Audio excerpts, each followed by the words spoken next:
A week after my son Michael's wedding, my daughter-in-law, Vanessa, knocked on my door. She was with an elegant man carrying a leather briefcase. "Mother-in-law, this is Paul the notary," she said with that fake smile I already knew so well. "We've come to help you with some little papers for the house." My heart pounded. I knew exactly what they were after, but they had no idea what I had been hiding all these months. Thank God I kept my mouth shut about the estate my late husband had left me. Because now, watching Vanessa look through my documents with those greedy eyes, I understood that my silence had been my salvation. But to tell this story properly, I need to go back to the day it all began to change. 3 months ago, when Michael told me he was marrying Vanessa, I was kneading bread in the kitchen. The aroma of fresh yeast filled the air, while my hands worked the warm dough. "Mom, I want you to really get to know Vanessa before the wedding," he told me with that smile that always melted my heart. My son, my only treasure, had finally found love. "Of course, honey. Bring her over whenever you want," I replied, wiping my hands on my apron. I had already heard so much about her. 32 years old, worked in an office, always perfect brown hair, flawless nails. She sounded like the ideal woman for my Michael. That afternoon, I rushed to the market to buy the freshest ingredients. Large shrimp, perfect avocados, poblano peppers, thick cream. I wanted to prepare his favorite dishes. In my mind, I already imagined the conversations we would have, the advice I could give her on how to make my son happy, the family recipes we would share. I spent all night cooking. My feet swelled from standing so long, but I didn't care. The main dish turned out perfect, creamy, and aromatic. The cornbread was as fluffy as clouds. The green salsa had that spicy kick that Michael had loved since he was little. When it was time to meet her, I put on my prettiest pink dress, the one I saved for special occasions. I carefully combed my hair and even put on lipstick. I wanted to make a good first impression. After all, this woman would be the mother of my future grandchildren. The doorbell rang, and my heart sped up with excitement. I opened the door with a huge smile. "Vanessa, what a pleasure to meet you," I exclaimed, extending my arms to hug her. But she barely brushed my shoulders with her fingertips, as if touching me was unpleasant. "Nice to meet you, ma'am," she murmured, not looking me in the eye. Her voice sounded cold, distant. She wore an elegant green dress and high heels that clicked against the floor of my humble home like little hammers. During dinner, I tried to talk with her about her interests, her job, her plans with Michael. But every question I asked received a sharp one-word answer. Yes. No. Maybe. It was like talking to a frozen wall. What hurt most was seeing how her eyes scanned my home with disdain. The way she wrinkled her nose when she tasted my food as if it were inferior. My specialty dish, which I had perfected for decades, she barely touched. "Mom, the food is delicious as always," Michael said, trying to fill the awkward silence that had settled over my table. Vanessa toyed with the beans on her plate, picking apart each ingredient as if it were poison. Her nails, perfectly painted bright red, contrasted with the simplicity of my ceramic dishes. "Do you like to cook, Vanessa?" I asked hopefully, pouring more sauce on her plate. She looked up with an expression I couldn't quite decipher. "I don't have time for those things," she answered dryly. "I prefer to order food or go to decent restaurants." The word decent stabbed my chest like a splinter. My food wasn't decent. My house wasn't decent. Michael coughed nervously and changed the subject, but I had already gotten the message. To Vanessa, everything about me was inferior. Over the following weeks, every meeting became more difficult. When they came to visit, she would sit on the edge of the sofa as if she were afraid to get dirty, constantly checking her phone with a bored expression. She never asked about my day. She never showed any interest in truly knowing me. "Alice, you must be happy you'll have more time for yourself when we get married, right?" she said one day while I was making coffee. Her words sounded like a premature goodbye, as if she had already decided to push my son away from me. "More time for me," I repeated, confused. "But I love spending time with you both." She exchanged a look with Michael that I didn't understand then, but which I understand perfectly now. They were already planning my exile. The wedding preparation became my personal nightmare. Vanessa made all the decisions without consulting me, as if I were invisible. The cleaning lady could help with the flowers, I heard her say on the phone one day. It took me several seconds to realize she was referring to me when I suggested making the wedding cake myself, a family tradition I had kept for generations. Vanessa let out a laugh that chilled my blood. "Oh no, mother-in-law, let's leave that to the professionals. We don't want it to turn out homemade." That night I cried in my kitchen, clutching the apron my mother had given me when I got married. My cakes had sweetened birthdays, baptisms, graduations. But to Vanessa, my love made into pastry was just homemade, a word she pronounced as if it were a disease. The wedding day arrived like an unavoidable storm. I got up before dawn to get ready, choosing my most elegant purple dress, the one I had bought especially for this occasion. I had my hair done at the neighborhood salon, where Linda gave me a beautiful style that took 10 years off me. "You look gorgeous, Alice," she said, looking at me in the mirror. "Your son is going to be so proud of you." Her words filled me with hope. Maybe this day would mark a new beginning with Vanessa. I arrived at the church early, as I always do. I wanted to make sure everything was perfect for my son. The guests began to arrive, and I received their congratulations with a genuine smile. "Michael looks so handsome, he looks so happy, you must be very proud." But when the ceremony began, I noticed something that broke my soul. Vanessa had arranged the seating in such a way that I was relegated to the 5th row, behind her work friends, behind neighbors who barely knew my son, the groom's mother in the 5th row like just another guest. From my seat, I had to stretch my neck to see my own son walk down the aisle. The mothers of Vanessa's friends, women who had never changed Michael's diaper or comforted him during his fevers, had better seats than I did. I swallowed hard and kept my composure, but something inside me began to break. During the reception, things got worse. Vanessa introduced me to her guests as Michael's mom, never as my mother-in-law or using my name. It was as if I were an object, a label with no personality. "She's the one who cooks really well," she would add with that fake smile, reducing my entire existence to a domestic function. When it was time for the toasts, I waited patiently for my turn. I had prepared beautiful words about my son, about how I had watched him grow, about my blessings for his new life. But Vanessa directed the ceremony like an orchestra conductor, giving the floor to her parents, her siblings, her best friends, even co-workers. "What about the groom's mom's toast?" someone among the guests asked. Vanessa looked toward where I was sitting and said with an icy smile, "Oh yes, of course, Alice, would you like to say something? Quick, quick." As if my 69 years of life and 30 years of being Michael's mother deserved only a brief comment. I stood up on trembling legs, feeling all eyes on me.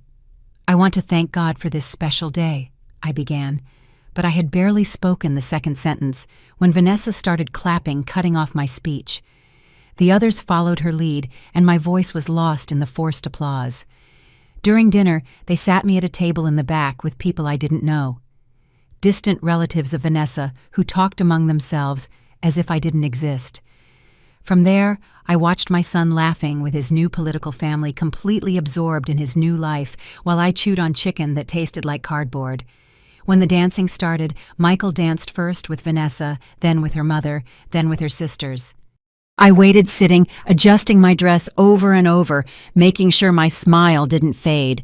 But the song ended, and my son never turned toward where I was. "Aren't you going to dance with your mom?" my friend Anthony asked when he came over to greet me. Michael laughed nervously and said, "Oh yeah, sure, in a bit." But he kept dancing with other guests while I remained motionless at my table, feeling how every minute that passed made me more invisible. Around 11 at night, I decided to go say goodbye. I had to drive back home, and I was tired of pretending everything was fine. "Honey, I'm going to head out," I said, gently touching his arm. He hugged me quickly, distracted by the music and laughter. "Thanks for everything, Mom." "I love you," he murmured in my ear, but he was already looking away. Vanessa appeared at his side like a possessive shadow. "Thanks for coming, mother-in-law," she said, but her tone sounded more like a permanent farewell than gratitude. As I walked to my car, carrying my purse and the gift I had prepared with so much love, I heard Vanessa comment to her friends, "Oh, thank goodness she lives far away." Not that she's a bad person, but you know how mothers-in-law are. They always want to give their opinion on everything." Their laughter followed me to the parking lot. I got into my old car with shaking hands, feeling the tears welling up behind my eyes. For 30 years I had been the center of Michael's world, and in one night I had become an inconvenience to be discarded. The drive home felt endless. The highway lights blurred through the tears. I finally let run free. A romantic song played on the radio, reminding me of when I danced with my late husband at our own wedding so many years ago. He had promised to always protect me, but now I was alone, facing this new reality. I got home after midnight, my feet swollen and my heart shattered. I took off my shoes at the entrance and walked barefoot to my room, feeling the cold floor against my tired feet. The purple dress I had chosen with such care now seemed like a ridiculous costume, the uniform of an old woman who had tried to pretend she still mattered. The following days were a strange mixture of silence and expectation. I waited for Michael to call to tell me about his honeymoon, to ask how I was to maintain that connection we had had for 30 years. But my phone remained silent as a tomb. A week after the wedding, I decided to call him. "Hi, honey, how are you? How was the honeymoon?" I asked with the cheeriest voice I could fake. His response was curt, distant. "Great, Mom. Vanessa says hi. Listen, I'll talk to you later. We're busy settling some things with the house." The house. He no longer said my house or our house. It was the house, as if I had never existed in his domestic life. I hung up the phone, feeling more alone than ever, looking at the photographs of Michael as a child that decorated my living room. That little boy with bright eyes who would run to hug me every time I picked him up from school. Now he was a stranger who sent me greetings through his wife. 3 more days passed with no news. I decided to bake his favorite cookies, those chocolate chip cookies with walnuts that he loved. I'd take them over as an excuse to visit. I got ready, carefully put on my prettiest mint green blouse, and drove to their new house with a heart full of hope. I rang the doorbell, expecting to see my son smile. But who opened the door? It was Vanessa. She was wearing a wine-colored silk robe that looked expensive, her hair in a perfect bun, as if she had just left a salon. "Oh, mother-in-law, what a surprise," she said without a hint of genuine joy. "I brought cookies for Michael," I explained, lifting the basket I had decorated with a yellow ribbon. "They're his favorite." Vanessa took the basket without inviting me in, examining the cookies as if they were evidence of a crime. "What a nice thought Michael is in a very important meeting, but I'll tell him you stopped by." I stood on the doorstep like a rejected salesperson, waiting for at least an offer of a glass of water or a simple, "How are you?" But Vanessa was already closing the door. "Thanks for the cookies, mother-in-law. Have a great day." The slam of the door echoed in my ears like a final sentence. On the way home, tears blurred the windshield. I pulled over to the side of the road to cry, without restraint, hitting the steering wheel with my wrinkled fists.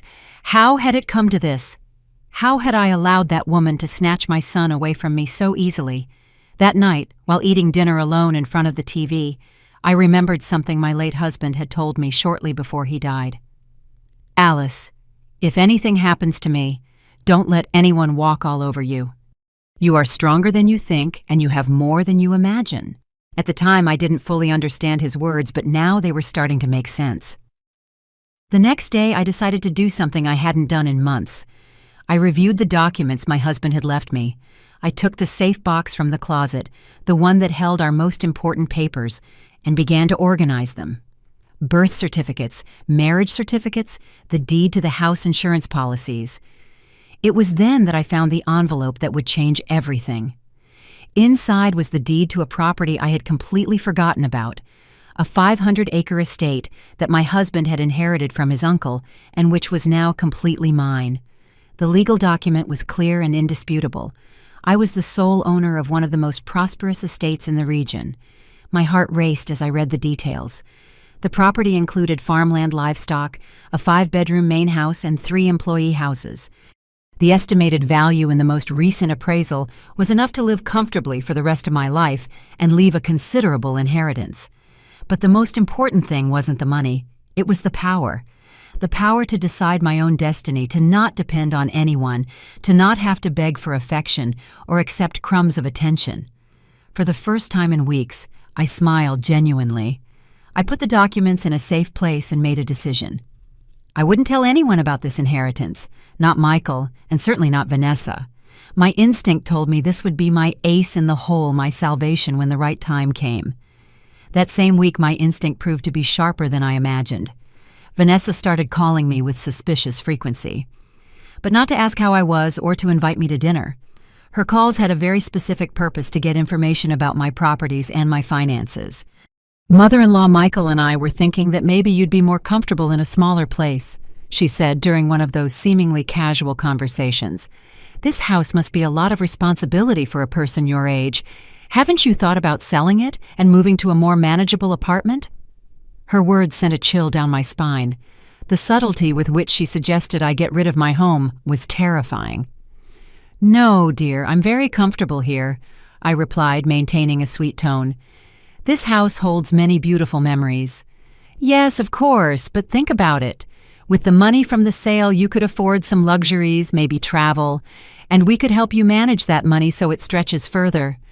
She insisted with that syrupy voice I had learned to detest. 2 days later, Michael visited me for the first time since the wedding. But he wasn't just coming to say hello to his mother. He came with a very clear agenda. "Mom, Vanessa and I have been talking about your future." He began sitting on the sofa where I used to cuddle him when he had nightmares. "My future?" I asked, feigning innocence, although I already knew exactly where this conversation was headed. My son avoided looking me directly in the eye, just like when he was a child and had done something wrong. "Yes, we think this house is too big for you. You seem very tired lately, very stressed. Vanessa knows a very good real estate agent who could advise you and get a good price," he explained nervously, playing with his car keys. The pain I felt in that moment was physical, as if a knife had been plunged into my chest. My own son, the boy I had raised with so much love, was trying to convince me to sell the house where he had grown up, where he had taken his first steps, where we had built all our memories together. "Michael, do you really think I should sell the house?" I asked him directly, needing to hear his answer without Vanessa's filter. For a moment, I saw the vulnerable boy he used to be, hesitating, struggling between what he knew was wrong and what his wife had put in his head. "It's just, Vanessa is right. You should enjoy life more, have fewer worries," he murmured, but his voice sounded rehearsed, as if he were reciting a script someone else had written. That night, after Michael left with empty promises to visit more often, I sat in my kitchen with a cup of chamomile tea and made a decision that would change everything. I called my friend Rachel, the only person I could completely trust. "Rachel, I need to tell you something very important, but I need you to promise me this stays between us," I said when she answered the phone. Her voice immediately turned serious. Rachel and I had been friends for over 40 years. We had practically raised our children together. "Of course, Alice. What's wrong? You sound worried." I told her everything, about Vanessa's attitude from day one, about how they had treated me at the wedding, about the attempts to convince me to sell my house, and finally about the inheritance of the estate that I had kept secret. "Good Lord, Alice, a 500-acre estate, and you haven't told them," Rachel exclaimed. "Thank goodness you kept your mouth shut. That girl looked like a shark from the moment I saw her at the wedding." Her words confirmed my instinct had been correct. "Rachel, I feel like something bad is going to happen. The way they look at me as if I'm an obstacle to be removed, I'm afraid they're planning something." "Listen to me carefully, friend," Rachel told me with that firmness that characterized her. "Tomorrow we are going to see a lawyer together. You need to protect all your assets before those vultures realize what you really have. And please do not sign anything, absolutely anything, without consulting me first." The next day, Rachel picked me up early. She had contacted a trusted lawyer, Robert, who had an office downtown, an older man with gray hair and intelligent eyes who had handled similar cases for decades. "Mrs. Alice, from what your friend tells me, you are in a very delicate situation," he explained after reviewing all my documents. "It's common for well-intentioned relatives or not so well-intentioned to pressure elderly people to transfer properties. My advice is that we legally protect all your assets." Robert spread all my documents on his mahogany desk, forming a mosaic of my financial life. "Mrs. Alice, what you have here is considerable. This estate alone is worth more than many entire family fortunes," he explained, pointing to the appraisal with his finger. "What worries me," he continued, adjusting his glasses, "is the pattern of behavior you're describing. First, they emotionally isolate the person. Then they make them feel incapable of managing their own affairs. Then they present the solution, which coincidentally benefits them." His words chilled my blood because they described exactly what I had been living. Rachel took my hand and squeezed it gently. "Tell him about the notary friend." Robert raised an eyebrow with interest. I told him about Vanessa's visit with Paul, about the little papers for the house, and how they had arrived unannounced, like hunters on the trail of prey. "Typical," the lawyer murmured, taking notes in his notebook. "They bring a notary, they trust someone willing to overlook irregularities, and they pressure you to sign documents under the premise of simplifying things." He explained that he had seen cases where elderly people lost their entire estate in a single signing session. "What can I do to protect myself?" I asked, feeling as if I were in the middle of an invisible battlefield. The lawyer smiled for the first time since our conversation began. "A lot. We can create an irrevocable trust. We can document any attempt at coercion, and above all, we can prepare for when they come with their true intentions." We left the lawyer's office with a clear plan and several documents that protected my assets. But more importantly, I left with the certainty that I wasn't crazy, that my suspicions were founded. Rachel invited me to her house for lunch, where her husband Anthony received me with his usual bear hug. "Alice, that girl has money in her eyes," Anthony told me as we ate the stew Rachel had prepared. "She gave me a bad feeling at the wedding. She spent the whole time calculating, seeing who had what, asking about people's businesses." His observations confirmed my worst fears. Over the next few days, I maintained my normal routine, but with my senses on high alert. Every phone call, every unexpected visit, every casual comment about my advanced age or my need for help, I interpreted with new clarity. It was as if I had developed X-ray vision to detect true intentions. On Wednesday afternoon, while I was watering my plants in the garden, I saw Michael's car arrive. My heart sped up, but no longer with joy, with apprehension. When he got out of the car, accompanied by Vanessa, I knew the moment I had been dreading had arrived. "Hi, Mom." Michael greeted me with that tense smile he had perfected since his marriage. Vanessa walked behind him, carrying a bulky folder and that air of smugness that irritated me so much. "Can we come in? We want to talk to you about something important." I invited them to sit in the living room, the same place where Michael had played with his toy cars for years, where I had read him stories every night, where we had watched his favorite cartoons together. Now that sacred space had become a courtroom, and I was the accused. "Mom, we've been very worried about you," Michael began with a paternalistic tone that felt completely alien. "Vanessa and I think you need help managing your financial affairs. It's normal at your age to feel overwhelmed by so many responsibilities." Vanessa opened her folder like a general unfolding battle maps. "Mother-in-law, we've spoken with several specialists in finance for seniors. They all agree that the best thing would be to simplify your estate, concentrate everything in safer, more manageable investments." "Specialists?" I asked, feigning confusion while my blood boiled inside. "What specialists? I haven't spoken to any specialists." My mind registered every word, every gesture, just as Robert had advised. "That's exactly why, Mom," Michael chimed in with that exaggerated patience one uses with small children. "You haven't had the proper guidance. Vanessa knows some very qualified people who can help you protect your money and secure your future." Vanessa pulled several documents from her folder, spreading them on my coffee table like poker cards. "Look, mother-in-law, we have a very convenient proposal here. An investment fund that would give you guaranteed returns. Much better than having money tied up in properties that require maintenance and give you headaches." I pretended to examine the papers with the tired eyes of a confused old woman, but I was actually memorizing every detail. The documents proposed the sale of my house and the transfer of the funds to a joint account where Michael and Vanessa would have decision-making power over my investments, to protect me from potential scams. And where would I live if I sell the house? I asked with a trembling voice, perfectly playing the role of the vulnerable grandmother they expected to see. Vanessa smiled with that fake sweetness she had perfected. "Oh, mother-in-law, don't you worry about that. We've already found a very nice retirement home with 24-hour medical care. You would be much safer and more comfortable." A retirement home. The words echoed in my head like funeral bells. There was their complete plan: strip me of my house, control my money, and lock me up in an institution where I couldn't be a bother to their perfect new life, all wrapped in the golden paper of concern and filial love. A retirement home. I repeated, letting my voice crack slightly. "But Michael, I feel fine here in my house. All our memories are here." Vanessa and Michael exchanged that complicit look I had learned to detect, that silent communication between conspirators. "Mom, we know it's hard, but think about it," Michael insisted, leaning toward me with that condescending smile.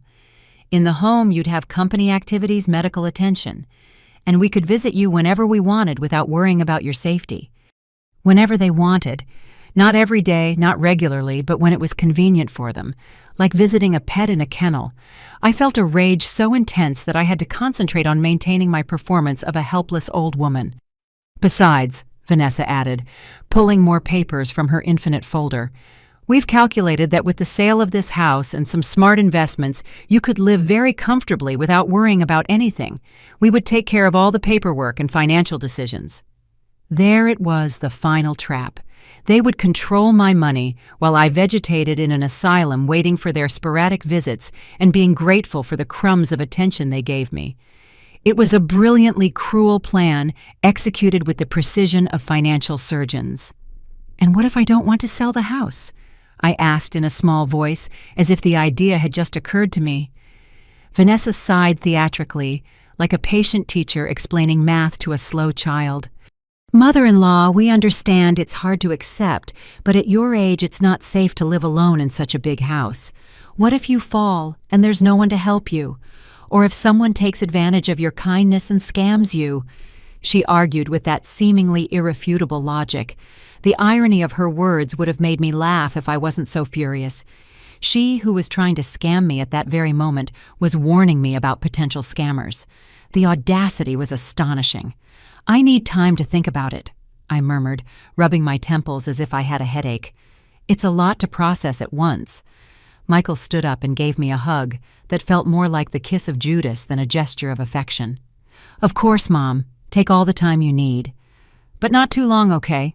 These investment opportunities don't wait forever," he said, while Vanessa gathered her documents with the satisfaction of someone who knows they've already won the game. After they left, I sat in my living room feeling as if I had survived a hurricane. My hands were shaking not from old age, but from contained rage. I picked up the phone and immediately called Robert. "Robert, they came today, just as you predicted. They want me to sell everything and go to an asylum while they manage my money," I reported in a choked voice. His response was calm but firm. "Mrs. Alice, now comes the most important part. Do not sign anything, no matter how much they pressure you, and if possible, record any future conversation you have with them. We need to document their true intentions." I couldn't sleep that night. I walked through my house like a ghost, touching each piece of furniture, each photograph, each object that had a story. The rocking chair where I had nursed Michael, the table where we had done his elementary school homework together, the piano I had played to lull him to sleep when he had nightmares. All of it would be sold, auctioned off, scattered to the winds, to feed the greed of a woman who hadn't even known my son when he was truly vulnerable. A woman who saw my motherly love only as an obstacle to her plans for financial greatness. The next day, Rachel arrived early with a digital recorder her grandson had lent her. "Friend, this is very easy to use. You just press this button, and it records for up to 8 hours straight," she explained, showing me the small device. "Put it in your purse or the pocket of your apron. If they come back with their proposals, we'll have their every word recorded." For 3 days, I maintained a tense calm, waiting for my hunter's next move. On Friday afternoon, the phone rang. It was Vanessa, with that syrupy voice she had perfected for manipulation. "Mother-in-law, have you had time to think about our proposal? It's just that we found a beautiful spot at the retirement home, but we need to reserve the spot soon because there's a waiting list." The artificial urgency in her voice confirmed they were anxious to close the deal before I could reflect too much or consult with anyone else. "Yes, dear, I've been thinking a lot," I replied with my best indecisive old woman performance. "Could you come tomorrow to explain all the details again? At my age, I sometimes forget things." I could almost feel her triumphant smile through the phone. "Of course, mother-in-law. We'll stop by tomorrow afternoon with all the papers. You'll see it's the best decision for everyone." For everyone, as if being stripped of my home and my autonomy was an act of generosity toward my executioners. On Saturday afternoon, they arrived punctual as vultures arriving for carrion. This time, they were accompanied by Paul the notary, who had appeared at my door a week earlier. A thin man with a sparse mustache and a leather briefcase, who examined my house with the eyes of an appraiser while feigning politeness. "Mrs. Alice, what a pleasure to see you again." Paul greeted me with a smile that didn't reach his eyes. "I've come prepared to facilitate all the necessary procedures. The faster we resolve this, the fewer complications we'll have." My recorder was on in my apron pocket, capturing every word of this legal farce. I sat in my favorite armchair, the same one where I had rocked Michael as a baby, and I let them unfold their theater of false concerns. "Mom, we brought all the documents ready," Michael announced, spreading a pile of papers on my table. "You just need to sign here, here, and we'll take care of everything else." His finger pointed to dotted lines as if they were crosses in a cemetery. Vanessa sat next to me with that forced closeness that aggressive salespeople use. "Mother-in-law, look how wonderful. Here are the photos of the home where you'll live. It has beautiful gardens, a TV room, even yoga classes for seniors." The photographs showed a place that looked more like a disguised hospital than a home. Paul opened his briefcase ceremoniously and took out an official seal blue ink and several forms with a notary's letterhead. "Ma'am, these documents are perfectly drafted to protect your interests. The sale of the property, the transfer of funds to the family trust, and the authorization for your relatives to manage your finances in case of incapacitation." Incapacitation. That word hit me like a slap. They had even prepared the next step, declaring me mentally incompetent if I ever rebelled against their decisions. It was a plan so meticulous it gave me chills. "And what if I changed my mind later?" I asked with a trembling voice, perfectly playing my role as a confused old woman. Paul and Vanessa exchanged a look that the recorder couldn't capture, but that I registered in my memory as evidence of their complicity. "Oh, mother-in-law, these decisions are final for your own protection," Vanessa explained with that exaggerated patience. "If we could change our minds all the time, any ill-intentioned person could confuse you and make you sign things that aren't in your best interest." Ill-intentioned. The irony was so brutal I had to bite my tongue to keep from exploding. There she was, stripping me of everything while warning me about people who might take advantage of me. "Besides, Mom," Michael added, taking my hand with a tenderness I knew was fake, "think about how peaceful we'll be, knowing you're safe and well cared for. We won't have to worry about you anymore." We won't have to worry about you. Translated from the language of manipulators, it meant, we won't have to pretend to love you now that we have your money. The tears that welled up in my eyes were not an act. They were the genuine pain of a mother betrayed by the son she had raised with so much love. "Don't cry, ma'am." Paul consoled me with professional coldness. "It's normal to feel emotional about these changes, but you'll see that you'll feel much calmer afterward." He took a gold pen from his jacket and placed it in front of me as if it were a gun. I took the pen with shaking hands and brought it close to the first document. I could feel the tension in the air, the expectation of my tormentors waiting for their moment of final triumph. Vanessa leaned toward me like a thirsty vampire about to bite. But then, as if sent by a guardian angel, my doorbell rang. "Are you expecting someone?" Paul asked, clearly irritated. "No," I murmured, rising slowly. "It must be a neighbor." I opened the door and there was Rachel, accompanied by Robert and another man I didn't recognize. "Good afternoon, Alice." Rachel greeted me with a smile that instantly gave me strength.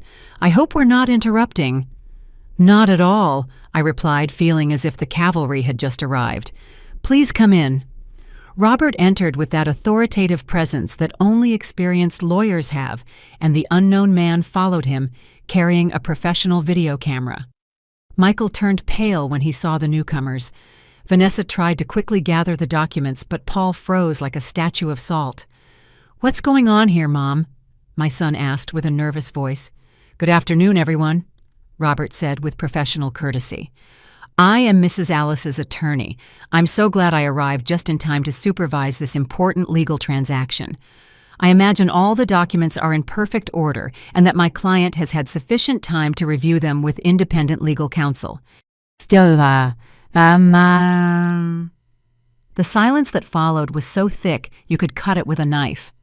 Paul put his gold pen away as if it were burning him, and Vanessa glanced at the door as if calculating the shortest escape route. "Excuse me, and you are?" Paul asked, trying to regain his professional authority. Robert smiled that smile he had perfected over decades of unmasking con artists.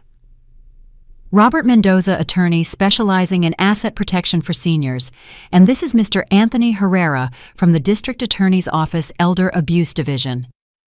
We just happened to be reviewing some similar cases in the area and decided to pay a courtesy visit." Vanessa's face transformed from predatory confidence to the paleness of terror in seconds. Paul closed his briefcase with nervous movements as if the documents inside were incriminating evidence. Michael stood motionless, looking back and forth between the lawyers and me as if he were truly seeing me for the first time in months. "Robert," I said, addressing him with the firmest voice I had used in weeks, "I'm so glad you're here. I was just about to sign some documents, and I wanted to make sure everything was in order." I took the recorder out of my pocket and placed it on the table like a grenade with the pin pulled. Mr. Herrera turned on his camera and began recording. "Ma'am, could you please explain to us what kind of documents they were asking you to sign and under what circumstances?" His voice had that legal authority that makes the guilty tremble. Vanessa tried to interrupt with a forced laugh. "Oh, officer, I think there's a misunderstanding. We were just helping my mother-in-law with some paperwork for her own convenience." But her voice sounded like shattering glass. "Paperwork," I repeated with a smile that surprised even me. "You call it paperwork to try to make me sell my house hand over all my money and put me in an asylum so you can manage my estate." The words shot out of me like accurate projectiles. Paul stood up abruptly, trying to escape. "I think there's a misunderstanding. I just came to offer notary services." But Mr. Herrera discreetly blocked his path to the door. "One moment, colleague," he told him with that cold courtesy prosecutors use. "I'd like to review those documents you brought. It's part of an investigation we're conducting into real estate fraud." It was then that I decided to play my winning card. I went to my bedroom and returned with the safe box containing the deed to the estate. I opened it ceremoniously in front of everyone, enjoying every second of the growing confusion on my predators' faces. "Look how curious," I said, spreading the deed on the table. "It turns out my late husband left me a small inheritance that I had forgotten to mention. A 500-acre estate with a value of, well, Robert, could you read them the updated appraisal?" Robert took the document with a smile that was pure poetic justice. "According to the most recent appraisal, the property has a market value of $4.2 million plus livestock, agricultural machinery, and additional buildings." The silence that followed was so absolute you could hear my heart beating. Vanessa's jaw had dropped like a fish out of water. Michael stared at the document as if it were an alien object. $4.2 million, I repeated, savoring every word. "And to think you were so worried about my poverty and my inability to manage my finances. How very considerate." My voice dripped sarcasm like bitter honey. Paul tried one last desperate maneuver. "Ma'am, this changes everything. Obviously, you need specialized advice to manage an estate of that magnitude." But Mr. Herrera was already taking pictures of all the documents he had brought. "You're right," I replied with a radiant smile. "That's why I hired Robert a week ago. He is already handling all my legal and financial affairs. But thank you for your concern." Vanessa finally found her voice, though it sounded like the caw of an injured crow. "Mother-in-law, we didn't know. I mean, we just wanted to help you." Her excuses crumbled like sandcastles in the rain. "Help me," I asked, rising from my armchair with a dignity I had forgotten I possessed. "Help me by selling my house without consulting me. Help me by putting me in an asylum against my will. Help me by stealing control of my own life." Michael finally spoke, and for the first time in months, I recognized my real son in his voice. "Mom, we thought it was for the best." There were tears in his eyes, but I no longer knew if they were from genuine repentance or from frustration at having lost the game. "The best for me," I repeated softly, "would have been if you had asked me what I wanted. The best for me would have been if you had respected my decisions. The best for me would have been if you had continued to see me as your mother, not as an obstacle to your happiness." Robert approached me and put a protective hand on my shoulder. "Mrs. Alice, I think it's time for these people to leave. We have enough documented material to proceed legally if necessary." Paul practically ran to the door, closely followed by Vanessa, who no longer bothered to maintain her mask of a concerned daughter-in-law. Michael stayed a few seconds longer, looking at me with an expression I couldn't decipher. "Mom," he murmured, "can we talk later?" For the first time in months, his question sounded genuine, with no hidden agenda. I nodded slowly, but without committing to anything. After they left, I remained in my living room, surrounded by my true allies, Rachel, Robert, and Mr. Herrera. For the first time in months, I felt truly safe in my own home.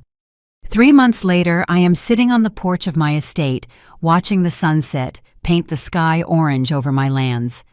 Michael comes to visit me once a week alone, trying to rebuild the relationship he almost destroyed, to please a woman who only saw him as a means to get wealth.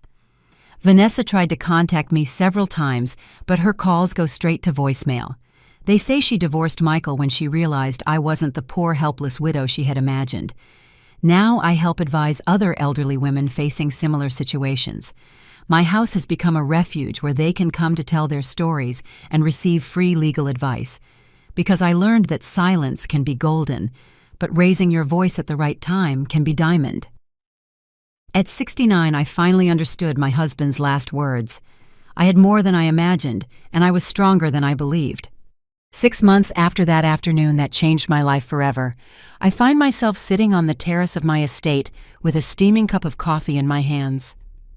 I'm watching the sun rise over my 500 acres of freedom.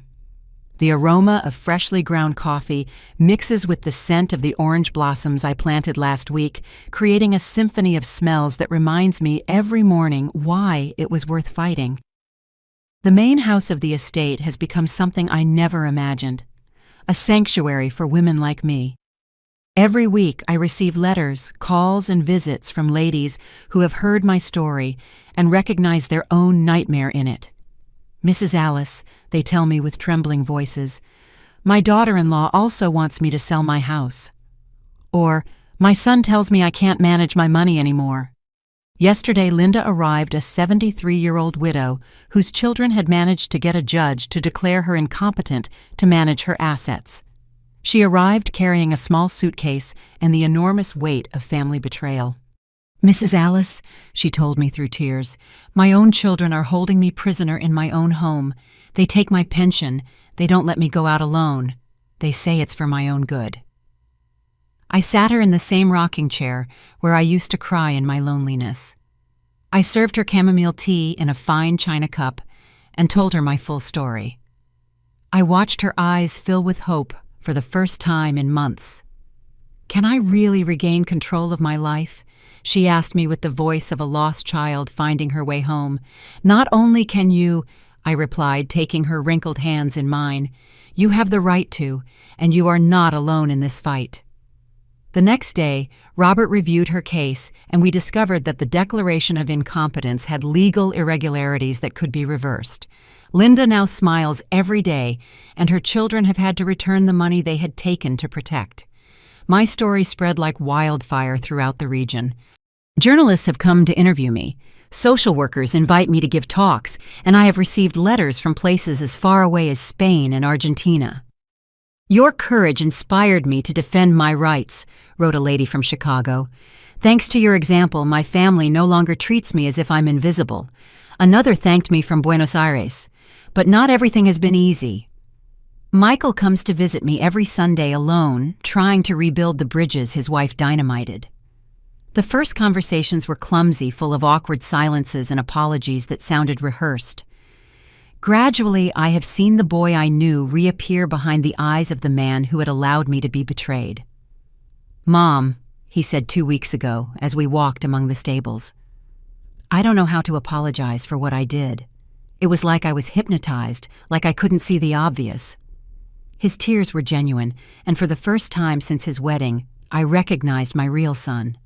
"Michael," I replied, stopping to look him directly in the eye, "forgiveness isn't asked for, it's earned, and it's earned with actions, not words." He nodded solemnly, understanding that reconciliation would be a long process that required patience and constant proof of his repentance. Vanessa, for her part, disappeared from our lives as quickly as she had arrived. According to what Rachel told me, who has contacts everywhere, she tried to sue Michael for half of his assets in the divorce. But she found that my son had legally protected all his assets following my advice. She left town without saying goodbye, probably in search of her next victim. Paul, the corrupt notary, lost his professional license after Mr. Herrera presented evidence of his participation in fraud schemes against seniors. The recording of our conversation was key to dismantling a network that had scammed dozens of elderly people in the region. Rachel continues to be my partner in adventure. She now lives in one of the employee houses on the estate, but not as an employee. She is my chosen sister. Together we manage the refuge we've created, organize workshops on elder rights, and plan trips we never had the chance to take when we were young. "Who would have thought that at 70 we'd become activists?" she asked me yesterday while we were reviewing legal aid requests that had arrived by mail.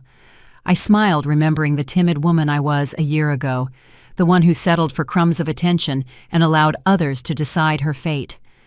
Robert has become more than my lawyer. He is the legal director of our foundation. We have managed to change local laws that better protect seniors, and we are working with national legislators for broader reforms. "Mrs. Alice," he told me at our last meeting, "you have done more for elder rights in 6 months than many organizations have in decades." Every night before sleeping, I walk through the estate gardens and reflect on the journey. Sometimes I find letters that the women who have stayed here leave in the special mailbox we installed under the largest oak tree. "Thank you for teaching me that it's never too late to reclaim my dignity," one wrote. "Thank you for showing me that self-worth has no expiration date," said another. "Tomorrow, a group of ladies is arriving from Texas who want to hear our story and learn how to create similar refuges in their cities." The movement is spreading like ripples in a pond, touching lives I never imagined I could reach. At 70, I have discovered that old age is not the end of the story. It can be the beginning of the most powerful chapter. I have learned that the wisdom accumulated over decades is a more powerful weapon than youth, and that lost dignity can always be recovered if we have the courage to fight for it. My name is Alice. I am 70 years old, and this is my Declaration of Independence. I will never again allow anyone to make me feel invisible, useless, or disposable. And if my story can inspire just one woman to raise her voice against mistreatment, then every tear, every betrayal, and every moment of pain will have been worth it. Because in the end, I discovered my late husband was right. I was stronger than I believed, and I had much more than I imagined. I just needed to remember who I really was.